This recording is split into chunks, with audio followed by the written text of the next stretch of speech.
প্রত্যেক নবী বলেছেন আমি পারবো না, প্রত্যেক নবী বলেছেন নফসি নফসি, আমার কি হবে আমি জানি না, আল্লাহ আমারে বাঁচাও।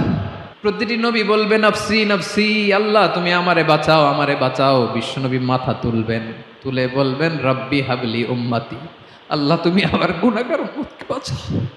এই দুনিয়ার বুকে রব্বুল আলামিন সব নবীকে একটা করে দাওয়া মুস্তাজাবা দিয়েছেন, মানে যে দোয়া করলে কবুল হয়ে যায় সাথে সাথেই। দাও বিহা, দুনিয়ার সব নবীরা ওই দোয়াটা দুনিয়ায় করে ফেলেছে। সব নবীকে আল্লাহ একটা করে দোয়া দিয়েছেন, নবী দোয়া করলেই কবুল। সব নবীরা ওই দোয়া করে ফেলেছে দুনিয়াতে।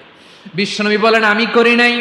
ওয়া ইন্নী আখতাবিউ দাওয়াতি শাফাআতান লি উম্মতি ইয়াউমাল কিয়ামাহ, আমার ওই স্পেশাল দোয়াটা আমি দুনিয়ার বুকে কঠিন বিপদে পড়েও কোনোদিন করি নাই। আমি আমার স্পেশাল দোয়াটা কিয়ামতের দিন আমার গুনাহগার উম্মতকে সুপারিশের জন্য রেখে দিয়েছি।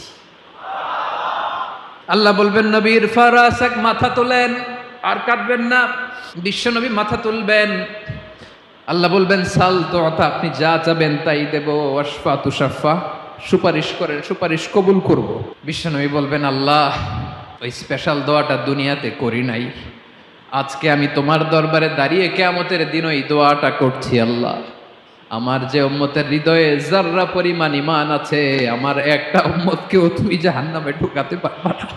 বিশ্বনবী পাগলের মতো একবার হাউজে কাউসারে যাবেন, একবার সিরাতে যাবেন, একবার পুলসিরাতের দিকে, একবার হাউজে কাউসারের দিকে পাগলের মতো দৌড়াতে থাকবেন, তার কোনো গুনাহগার উম্মত যাতে জাহান্নামে ঢুকে না যায়।